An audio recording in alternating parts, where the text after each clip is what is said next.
नमस्कार, स्वागत है आप सभी का। आप देख रहे हैं इकॉनमी टुडे। सुबह के 9:30 बज चुके हैं और ये वक्त होता है कारोबार जगत की तमाम खबरों को आप तक पहुंचाने का। मैं हूं अजय मिश्र। सबसे पहले नजर डालते हैं आज की टॉप लाइंस पर।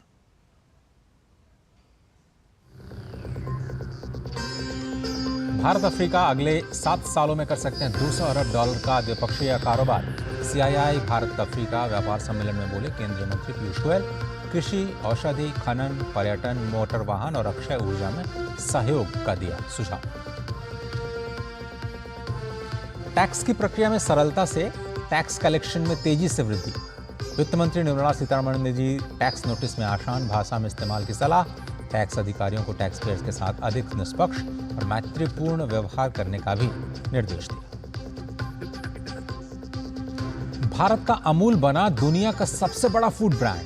इससे पहले सबसे मजबूत डेयरी ब्रांड का खिताब था कंपनी के नाम। कंपनी ने ऑर्गेनिक फूड, प्रोटीन और डेयरी पर आधारित प्रोडक्ट्स पर अब फोकस किया। और आज लगातार 5वें सत्र में भारतीय शेयर बाजार मुनाफे के साथ खुले। सेंसेक्स 183 अंकों की तेजी के साथ 81,088 और निफ्टी 63 अंक की बढ़त के साथ 24,833 पर खुला।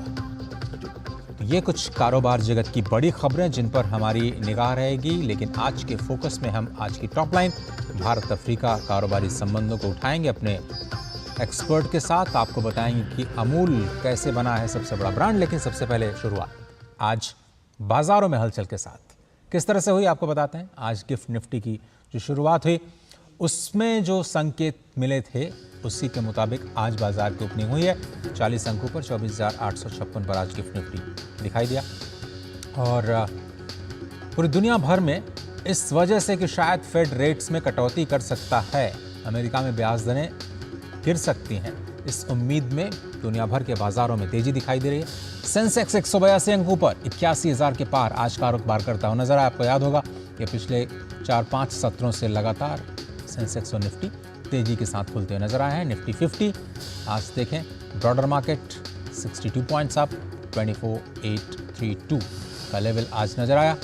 आज के कारोबार में जो गेन करने वाले शेयर्स रहे, जहां पर मुनाफा हो रहा है निवेशकों को, उसमें BPCL, Tata steel, IndusInd bank, tech Mahindra और अपोलो हॉस्पिटल शामिल हैं।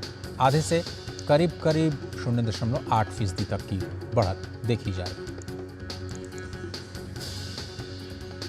Power grid, doctor Reddy's, Shriram finance, Mahindra and Mahindra और डिवाइस लैब कुछ ऐसे शेयर्स हैं जिसमें गिरावट देखी गई है। पावर ग्रिड में भी लगातार प्रेशर देखा जा रहा है। उसकी वजह ये हो सकती है कि बहुत ज़्यादा जो अपटिक देखा गया है स्टॉक में, उसके बाद मुनाफा वसूली का जो दौर है उसमें शुरू हुआ है। आज 1.5% नीचे पावर ग्रिड का शेयर कारोबार करता हुआ। डॉक्टर रेड्डीज में भी 0.25% की गिरावट है। श्रीराम फाइनेंस में भी गिरावट का रुख दिखाई दे रहा है। आगे बढ़ते हैं। 165वें आयकर दिवस के अवसर पर केंद्रीय वित्त मंत्री निर्मला सीतारमण ने कहा है कि विभाग ने जो टैक्स देने वालों का भरोसा जीता है, उसी की वजह से टैक्स प्रक्रिया में सरलता आई और टैक्स कलेक्शन में तेजी भी देखी गई। इसकी वजह से देश के विकास को भी गति मिली है। केंद्रीय वित्त मंत्री ने अब तक का सबसे अधिक कर संग्रह हासिल करने के लिए विभाग की सराहना की। साथ ही फेसलेस मूल्यांकन, अपील व्यवस्था की सफलता को भी सराहा। विज्ञान भवन में आयोजित समारोह में वित्त मंत्री ने विभाग से निष्पक्ष और मैत्रीपूर्ण होने और ये सुनिश्चित करने का आह्वान किया कि करदाता अनुभव में सुधार किया जाए। उन्होंने कहा कि कर नोटिस सरल और समझने में आसान होने चाहिए। India's direct taxation is very clearly understanding the requirement of the people and giving them a flexible way of transitioning towards a simpler, easier and easy to comply system. So the transition is more on the principle of nudge rather than this is it, you take it, or else I'm sorry, you have to comply and there's no alternative. That's not the approach our government has taken. Prime Minister Modi has been very clear from the beginning that we need to provide simpler system. We need to make it easy to comply. We also have to continuously show reduction in the rate. This budget 24-25, I have made very clear statements that there shall be 4 major objectives that we like to reach. Simplify taxes, improve taxpayer services, provide tax certainty, and reduce litigation. और अब अच्छी खबर भारतीय अर्थव्यवस्था के मोर्चे पर यह है कि ब्रांडिंग की दुनिया में भी अब भारत की कंपनियां अपनी धाक जमाने लगी हैं। अमूल अब दुनिया का सबसे बड़ा फूड ब्रांड बन चुका है और प्रधानमंत्री लगातार विश्व बाजार में भारतीय उत्पादों की मौजूदगी को बढ़ाने का आह्वान करते रहे हैं। भारत के इन्हीं प्रयासों से एक बड़ा मुकाम हासिल हुआ है। भारतीय कंपनी अमूल ब्रांड के रूप में अब दुनिया की सबसे भरोसेमंद ब्रांड के रूप में उभरी है। ब्रांड फाइनेंस की global food and drinks report 2024 में अमूल को दुनिया का सबसे मजबूत फूड ब्रांड बताया गया है। भारत की आजादी के बाद देश में बहुत से ब्रांड बने, लेकिन अमूल जैसा कोई नहीं। अमूल यानी विश्वास। प्रधानमंत्री नरेंद्र मोदी ने इसी साल फरवरी में अहमदाबाद में गुजरात सहकारी दुग्ध विपणन महासंघ के स्वर्ण जयंती समारोह में अमूल की जिन उपलब्धियों का जिक्र किया था, उसका लोहा अब दुनिया ने भी मान लिया है। ब्रांड फाइनेंस की global food and drinks report 2024 में अमूल को दुनिया का सबसे मजबूत फूड ब्रांड बताया गया है। 91 के ब्रांड स्ट्रेंथ इंडेक्स स्कोर और $3.3 बिलियन के मूल्यांकन के साथ अमूल ने साल 2023 से ब्रांड वैल्यू में 11% की बढ़ोतरी हासिल की। डेयरी बाजार में कंपनी के प्रभुत्व, विचार और अनुशंसा में मजबूत मैट्रिक्स ने इसकी AAA रेटिंग में योगदान दिया और अमूल दुनिया का सबसे मजबूत फूड ब्रांड बन गया। एक international brand consultancy brand finance की, उसने विश्व की सभी फूड कंपनीज और डेयरी कंपनीज का एनालिसिस किया और ब्रांड स्ट्रेंथ की मजबूताई पे अमूल को वर्ल्ड्स स्ट्रॉन्गेस्ट फूड ब्रांड के तौर पे माना गया है। अमूल के उत्पाद दुनिया भर के 50 से अधिक देशों में निर्यात किए जाते हैं। 18,000 से अधिक दुग्ध सहकारी समितियों, 36,000 किसानों के नेटवर्क, प्रतिदिन 3.5 करोड़ लीटर से अधिक दूध के प्रसंस्करण और पशुपालकों को 200 करोड़ रुपए से अधिक का ऑनलाइन भुगतान अमूल की उपलब्धियां बताने के लिए काफी है। अमूल की उत्पत्ति सरदार पटेल के मार्गदर्शन में खेड़ा दुग्ध संघ से हुई थी। 1946 में गुजरात के आनंद में केरा district cooperative milk producers union limited के रूप में अमूल की स्थापना की गई थी। 1950 में इसके द्वारा बनाए जाने वाले डेयरी उत्पादों के लिए आनंद मिल्क यूनियन लिमिटेड यानी अमूल को ब्रांड के रूप में स्थापित किया गया, जिसका प्रबंधन गुजरात सहकारी दुग्ध विपणन महासंघ द्वारा किया जाता है। अमूल ने भारत की श्वेत क्रांति में भी महत्वपूर्ण भूमिका निभाई है और सहकारिता के मूल मंत्र को अपनाते हुए दुनिया को अपनी ताकत का एहसास कराया है। अमूल की सफलता अंतर्राष्ट्रीय स्तर पर चर्चा का विषय बन चुका है, जो सहकारिता अर्थशास्त्र और ग्रामीण विकास के संबंध में एक केस स्टडी है। Bureau report, DD news. तो आज पूरा भारत या पूरी दुनिया, आपको बताएं कि अमेरिका में भी जब अमूल का विस्तार किया गया तो वहाँ पर जो प्रतिक्रिया मिली है वहाँ के ग्राहकों की, वो बहुत ही अमेजिंग है। और वहाँ पर फुल जो फैट क्रीम होता है उसको काफ़ी ज़्यादा पॉपुलर बनाया जा रहा है। 6 फैट क्रीम जिसमें थोड़ा कम फैट होता है उसको भी काफ़ी बढ़ावा दिया जा रहा है। वहाँ पर बहुत ज़्यादा डिमांड उसकी है। लेकिन हम और आप जो कंज्यूम करते हैं डेयरी, उसमें करीब अगर आप देखें तो 85% हिस्सा बटर मार्केट में और मिल्क के मार्केट में अमूल का अभी भी 75% की हिस्सेदारी मौजूद है। 25% में बाकी सारे ब्रांड्स आते हैं। और आप समझिए कि कोऑपरेटिव का एक सबसे नायाब उदाहरण जो कि गुजरात से शुरू हुआ, एक मजबूत वैश्विक ब्रांड बनकर के उभरा है। और अब बात करते हैं आज के फोकस की।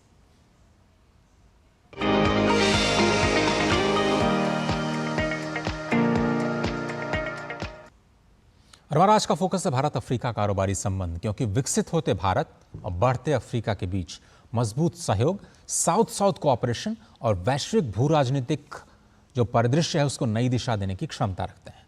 नई दिल्ली में इंडिया अफ्रीका बिजनेस कॉन्क्लेव में दोनों देशों के बीच कारोबारी संबंधों को और विस्तार देने और तकनीकी सहयोग को बढ़ाने के लिए कई सुझाव दिए गए। कॉन्क्लेव को उपराष्ट्रपति और वाणिज्य और उद्योग मंत्री समेत कई महत्वपूर्ण लोगों ने संबोधित किया है। देखते हैं ये रिपोर्ट।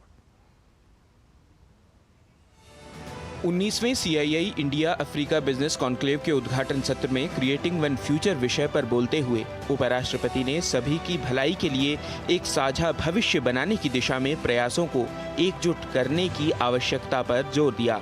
अफ्रीकी संघ को G20 के स्थायी सदस्य के रूप में शामिल किए जाने को गौरव की बात और महत्वपूर्ण भू राजनीतिक विकास बताते हुए उपराष्ट्रपति ने अंतर्राष्ट्रीय सौर गठबंधन, वैश्विक जैव ईंधन गठबंधन और आपदारोधी अवसंरचना गठबंधन में अफ्रीकी देशों की भागीदारी की सराहना की।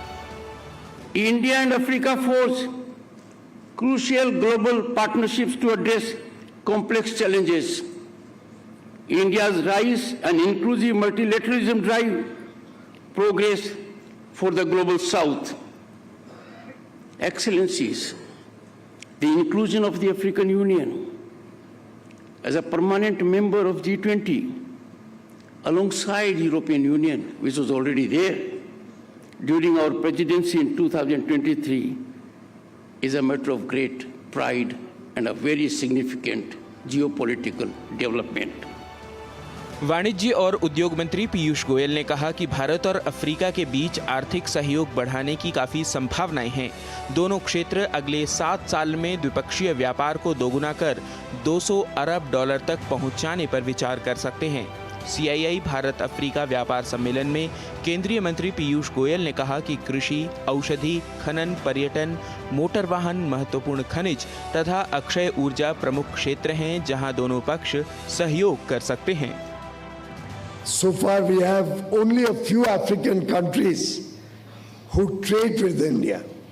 Can we look at getting more and more countries to enjoy the fruits of this partnership and set a benchmark to double this trade number from 100 billion to 200 billion between Africa and India?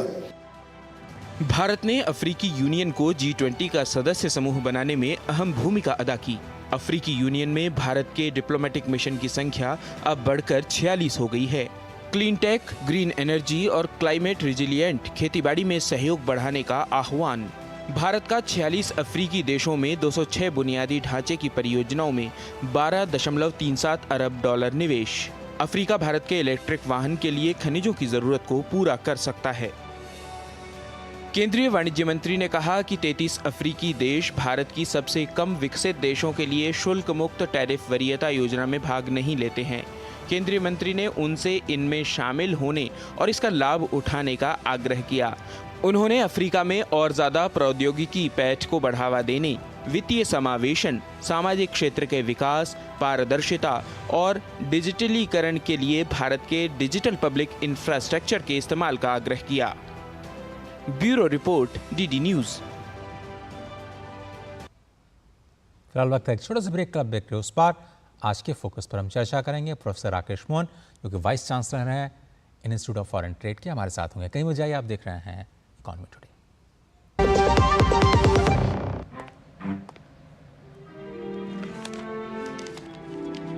इतनी जल्दी पैसे double? ओ, जमा करोगे तो फिर भुगतोगे। क्या लो, ऐसी लुभाने वाली स्कीम में पैसे जमा करना यानी धोखे की संभावना। इसलिए पहले पूरी जांच, उसके बाद पैसे जमा, नहीं तो आपके पैसे हो जाएंगे RBI कहता है जानकार बनिए, सतर्क रहिए। बात जब पीढ़ियों के लिए बनने वाले घर की हो तो जिम्मेदारी बड़ी हो जाती है। गैलेंट समझता है ये जिम्मेदारी। अब डबल M रिब्स के साथ गैलेंट एडवांस TMT रीबार, निर्माण का रियल हीरो। स्वागत है आप सभी का। आप देख रहे हैं इकोनॉमी टुडे और आज के फोकस में हम बात करेंगे भारत अफ्रीका संबंध की। हमारे साथ जुड़ रहे हैं प्रोफेसर राकेश मोहन, जो कि वाइस चांसलर हैं IIFT के। प्रोफेसर साहब, बहुत धन्यवाद वक्त निकालने के लिए।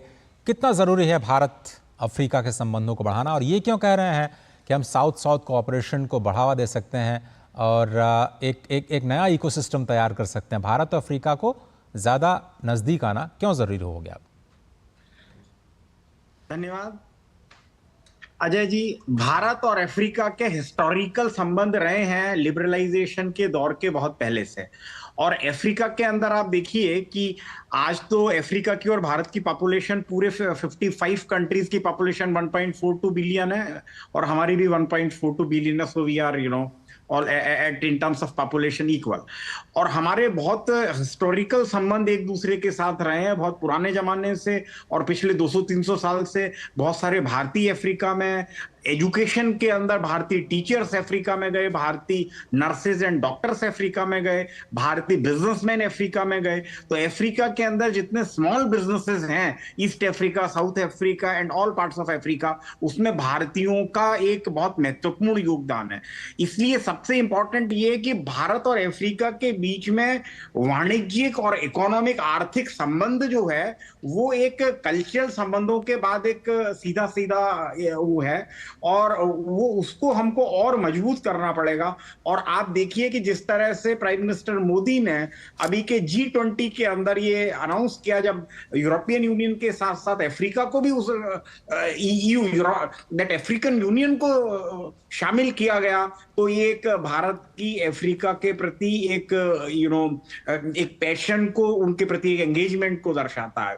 और अब आप देखिए कि भारत और अफ्रीका के अंदर अर्लियर जो कल्चरल संबंध था जिसके अंदर एजुकेशन है, और मुझे लगता है कि education, capacity building, research in the areas of science and technology, in the areas of the innovation, in the areas of AI और इवन ट्रेड, बिजनेस, इंडस्ट्री, उसके अंदर हम अभी भी बढ़ावा देंगे। और अभी जो ग्लोबल साउथ समिट हुई उसमें प्राइम मिनिस्टर ने कमिट किया है कि 2.5 बिलियन का कैपेसिटी बिल्डिंग के लिए, 1 बिलियन का स्पेशली कैपेसिटी बिल्डिंग के लिए, और उसमें हमारा भारतीय विदेश व्यापार संस्थान भी एक भूमिका अदा कर रहा है, और हम उसके लिए कृत संकल्प हैं जी। उसके अलावा भारत और अफ्रीका के बीच में आप देखिए कि ट्रेड जो है हमारा वो एक बहुत ही कॉम्प्लीमेंट्री है, क्योंकि हम उनको बहुत सारी चीजें सप्लाई करते हैं। हम उनको अफ्रीका का, हमको क्रिटिकल मिनरल के अंदर अफ्रीका की एक बहुत महत्वपूर्ण भूमिका है, क्योंकि आजकल जो AI है या आर्टिफिशियल इंटेलिजेंस है या ऑटोमेशन ऑफ द व्हीकल्स है, इलेक्ट्रिक व्हीकल्स है, उसके लिए जो क्रिटिकल मिनरल चाहिए वो भारत के पास नहीं है, और अफ्रीका भारत का एक विश्वसनीय स्रोत है उसके लिए। वो एक चीज है। फूड सिक्योरिटी के लिए हम भी उनको देते हैं, और एक टेक्नोलॉजी जो है, क्योंकि जो टेक्नोलॉजी यूरोपियन कंट्रीज की है, वेस्टर्न कंट्रीज की, अमेरिका की है, वो बहुत सारी टेक्नोलॉजी उतनी सुटेबल नहीं है, जहां पे यूरोप और अमेरिका काम नहीं कर सकते। जी सर, तो आप कह रहे हैं कि भारत उनको कॉम्प्लीमेंट कर सकता है, लेकिन सर ये जो चाइना है उसका जो इंपोर्ट है अफ्रीकन कंट्रीज से खनिज पदार्थों का, जिसका आप जिक्र करें, चाहे वो इलेक्ट्रिकल व्हीकल में हो या फिर न्यू एज टेक्नोलॉजीज में हो, तकरीबन 2/3 है। और हम जब मैन्युफैक्चरिंग की तरफ आगे बढ़ रहे हैं तो कितना विश्वास करेगा अफ्रीकन यूनियन? और यूनियन होना क्या हमारे लिए प्लस है या माइनस है उस लिहाज से? नहीं, अफ्रीकन यूनियन तो काफी लंबे टाइम से है, और जहां तक विश्वसनीयता की सवाल है, मतलब मैंने अफ्रीका में बड़े थॉरोली काम किया है, तो भारत की विश्वसनीयता चाइना की विश्वसनीयता से कहीं अधिक है, क्योंकि चाइनीज जो प्रोजेक्ट मैनेजमेंट अफ्रीका में है, उसमें जब चाइनीज वहां जाते हैं तो एक पूरा का पूरा इंफ्रास्ट्रक्चर उनका होता है, पूरा का पूरा ह्यूमन रिसोर्सेज उनका होता है।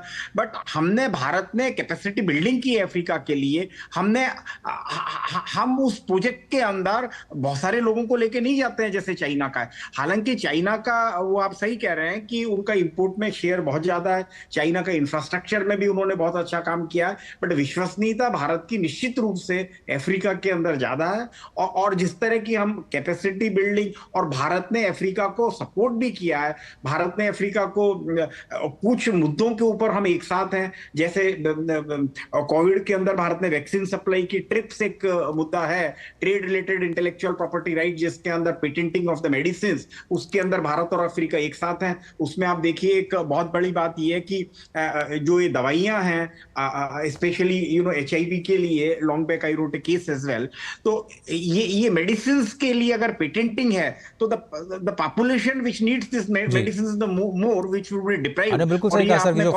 फार्मा इंडस्ट्री है उसको बेहतरीन बाजार मिल सकता है, बहुत बड़ा बाजार है 1.4 बिलियन का, आपने जिस तरह से बताया। लेकिन सर ये जो टैरिफ फ्री ट्रेड है उसमें अफ्रीका क्यों नहीं पार्टिसिपेट कर रहा है, जिसका जिक्र कल पीयूष गोयल साहब ने कहा, और कहा कि आप उसको उस व्यवस्था का हिस्सा बनना चाहिए?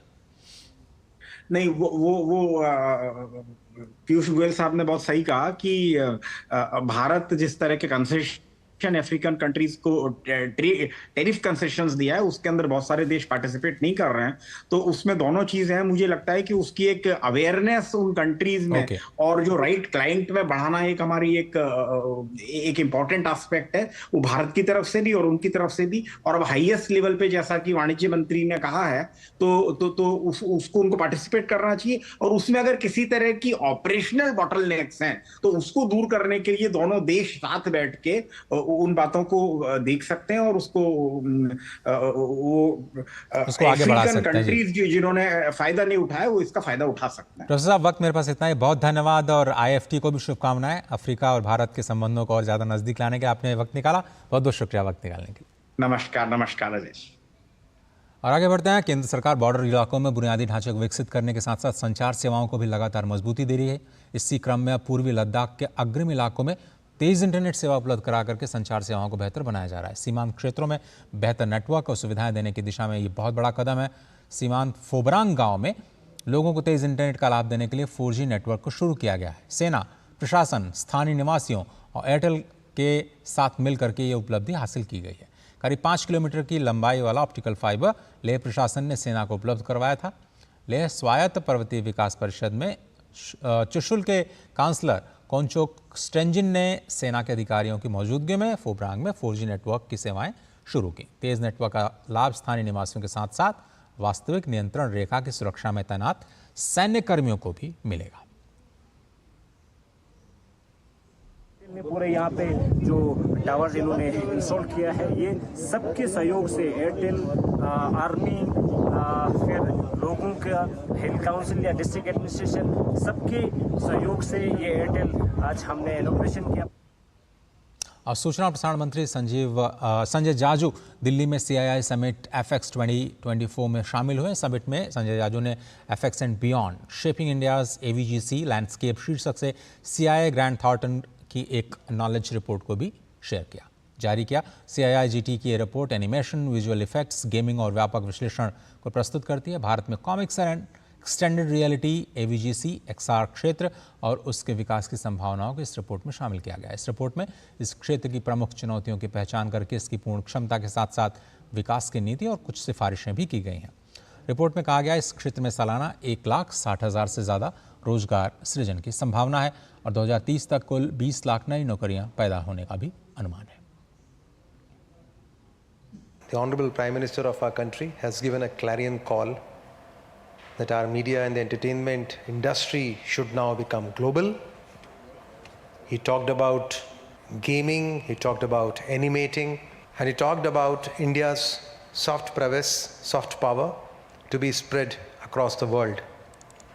And I think there is no other segment which can do that more effectively than the entertainment segment of which all of you are a part.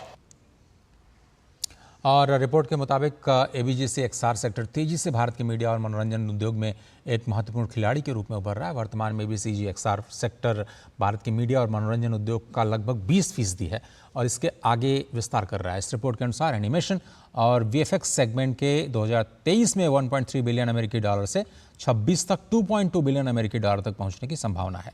इससे इस अवधि के दौरान M&D उद्योग में इसकी हिस्सेदारी 5% से बढ़कर के 6% हो जाएगी। ऑनलाइन गेमिंग की बात करें जिसका मूल्य करीब 2.6 बिलियन डॉलर है, ये 2026 तक 4.6 बिलियन अमेरिकी डॉलर तक पहुंच सकता है। M&D क्षेत्र में इसका योगदान 10% से बढ़कर के अब 13% हो जाएगा।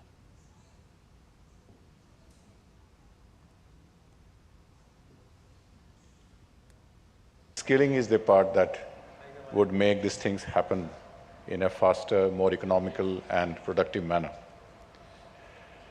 There has been, the national education policy has also brought in, and it also allows for this skill-based vocational education also to be part of the general education. It is in this regard that with the help of the Media Entertainment Sector Skill Council, that many universities, almost 60 of them, have specific courses regarding to the AVGC. और अब चलते चलते आपको छोड़ जाते हैं कारोबार जगत से जुड़ी कुछ और अहम खबरों के फटाफट अंदाज के साथ। आज के इकोनॉमी टुडे में सिर्फ इतना ही। पूरी टीम को दीजिए इजाजत। नमस्कार। वाणिज्य और उद्योग मंत्री पीयूष गोयल ने कहा है कि ई कॉमर्स का विकास नागरिक केंद्रित होना चाहिए। उन्होंने कहा कि देश में 10 करोड़ छोटे खुदरा विक्रेताओं के लिए कोई व्यवधान न हो, ये सुनिश्चित करने की जरूरत है। वाणिज्य और उद्योग मंत्रालय की जारी एक रिपोर्ट के मुताबिक ऑनलाइन विक्रेताओं ने भारत में 1.58 करोड़ नौकरियों का सृजन किया। इनमें से 35 लाख नौकरियां महिलाओं को मिली हैं। केंद्रीय मंत्री ज्योतिरादित्य सिंधिया ने दूरसंचार क्षेत्र के मूल उपकरण निर्माताओं के हितधारकों के साथ एक अहम बैठक की। इस बैठक में मजबूत मांग बनाए रखने, विनिर्माण बुनियादी ढांचे के निर्माण, कुशल कार्यबल विकसित करने और नवाचार को बढ़ावा देने संबंधित कई मुद्दों पर चर्चा की गई। आरबीआई की एक स्टडी के अनुसार भारत का प्राइवेट कॉर्पोरेट इन्वेस्टमेंट साल 2024-25 में 54% बढ़कर के 2.45 लाख करोड़ रुपए से ज्यादा हो सकता है।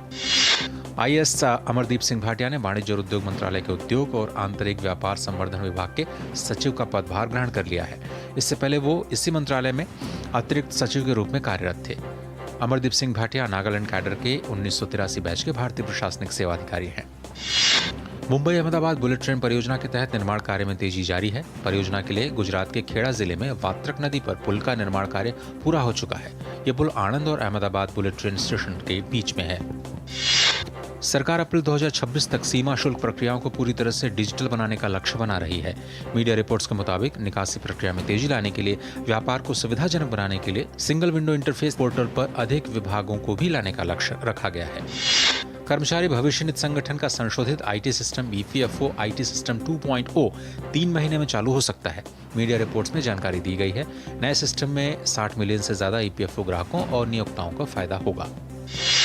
भारतीय नवीकरणीय ऊर्जा विकास एजेंसी इरडा ने एफपीओ, क्यूआईपी और अन्य माध्यमों से 4,500 करोड़ रुपए जुटाने की योजना बनाई है।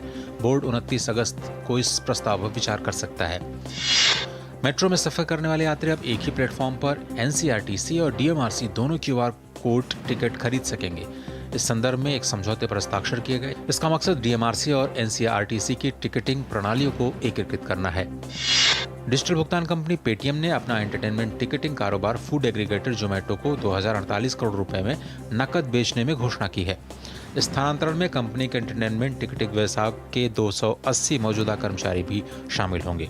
पेटीएम की मूल कंपनी 197 कम्युनिकेशंस लिमिटेड अपने मनोरंजन टिकटिंग व्यवसाय की अपनी सहायक कंपनियों ऑर्बजन टेक्नोलॉजीज प्राइवेट लिमिटेड और वेस्टलैंड एंटरटेनमेंट की 100% हिस्सेदारी जोमेटो को हस्तांतरित करेगी। अल्पांश शेयरधारकों के ऐतराज को खारिज करते हुए नेशनल कंपनी लॉ ट्राइब्यूनल ने मुंबई पीठ ने आईसीआईसीआई सिक्योरिटीज को शेयर बाजार से हटने की मंजूरी दे दी है। मंजूर योजना के मुताबिक आईसीआईसीआई सिक्योरिटीज के शेयरधारकों को हर 100 शेयरों पर आईसीआईसीआई बैंक के 67 शेयर्स मिलेंगे। इकरा का कहना है कि चालू वित्त वर्ष 2025 में एनबीएफसी की वृद्धि दर घट करके 13 से 15% रह सकती है। पिछले वित्त वर्ष में इसकी वृद्धि दर 18% थी। एनबीएफसी क्षेत्र को चालू वित्त वर्ष में 13 से 15% की एयूएम वृद्धि को पूरा करने के लिए लगभग 5 से 6.5 ट्रिलियन रुपए के फंड की आवश्यकता होगी।